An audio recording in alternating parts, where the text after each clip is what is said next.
All right, so we're just going to do a quick video here about removing the radio from a Nissan Xterra.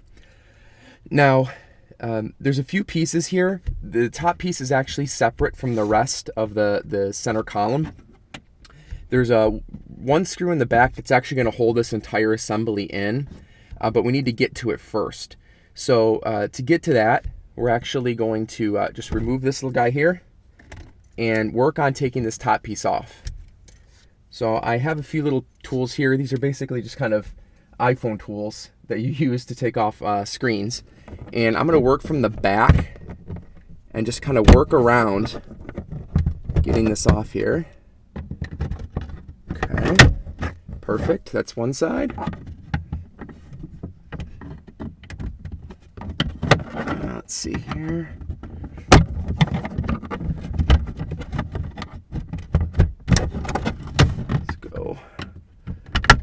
There we go.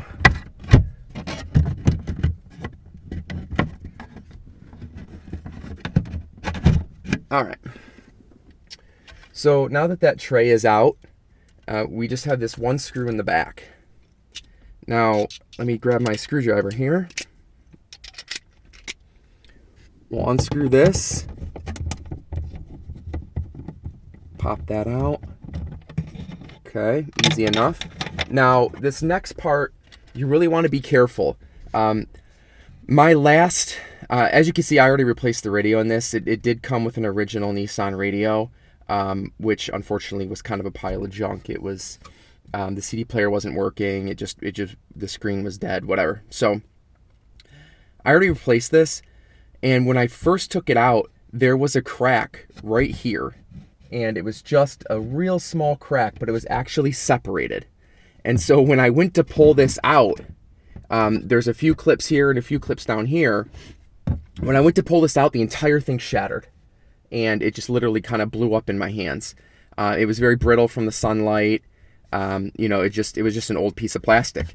So use extreme caution. Just take a second, look around the bezel of the radio, look on the sides, each side of it, and make sure that there's no cracks. Because if you put a lot of pressure on those, you know, you could do what I did and really mess stuff up. So I had to buy a whole new one of these. It was only $100 actually. I was kind of surprised at how affordable it was, but some of these interior parts can really be expensive. So okay, so anyways, we took that screw out. That's good. We just kind of want to get our fingers in behind and just start pulling. All right, good. So the top's already out, and then the rest pops out. Just kind of pull straight away from the radio. My little decorative bezel here fell out. Now, as soon as it's off, don't just go pulling it away from the dash. All right. There's a few things on the underside that we'll want to take a look at now.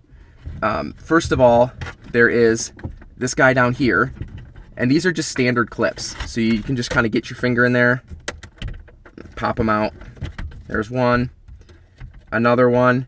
This guy is one of those ones where you have to push the clip back. So like down and back. So down and then back. Here, let me, what a pain. There we go. That's out. And then over here, we have our hazard switch. So we'll grab that out. It's just another one that you gotta push down. Push that out.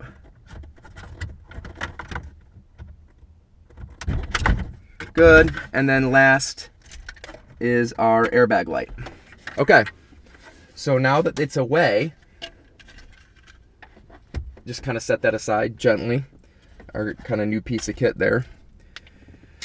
And now all that's left is 4 screws. So 1, 2, 3, 4. I only have 3 left. Someone had taken the radio out previously, it seems, and you know, just lost it, I guess. But take those out.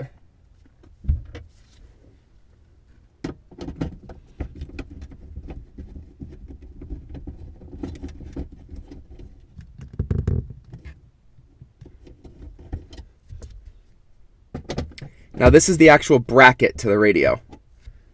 you can still take the radio away from the bracket, which I'll show you how in a second. But you take that out.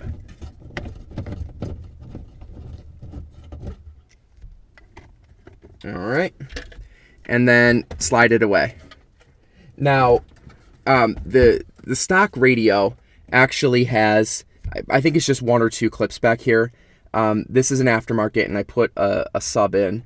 So, you know, obviously the back of this is a bit junky, but the biggest thing to know, especially if you have an aftermarket radio, is that the Nissan radios, they actually ground out through these mounts. There's no actual black ground wire inside of the actual wiring harnesses that plug into the radio.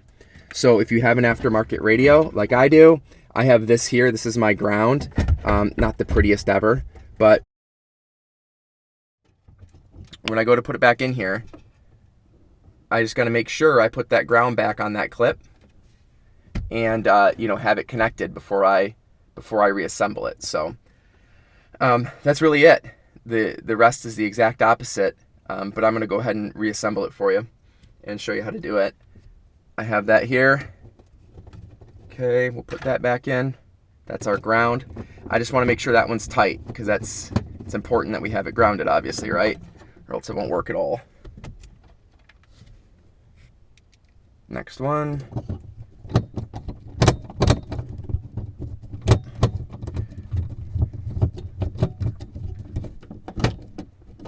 Wonderful. And this one here. Okay.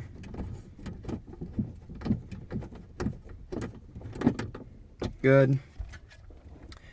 Now, one thing to mention here is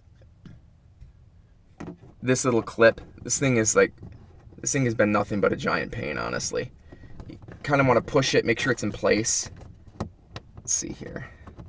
See if I can get it to sit the way I want. There we go. That little clip, it kind of just doesn't sit right, but once it's in, it's in. So take your bezel back, and in my case, I have this little decorative guy I want to throw in here. There we go. Good. Grab this, and don't forget all, you know, you want to definitely make sure all your wires are reconnected, because you don't want it to go reverse at all, right? So grab your airbag light, pop that back in. Here's part of your environmental controls, AC, heat, and all that. Plug that in. There we go. Snap that into place. More of those. Your hazards. All right, that's all in place. Put this bezel back on because it fell off with me messing around here. And then get your snaps back in place. So line everything up.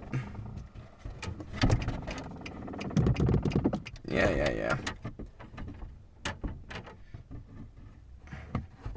There we go. It's all lined up. Nice.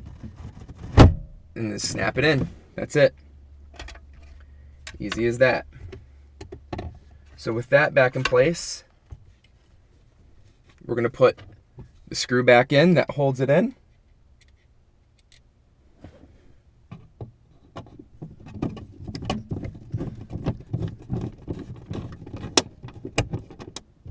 Wonderful. Looking good. Then we just want to snap this back in place. Awesome. And our little rubber mat. There you go. That's it.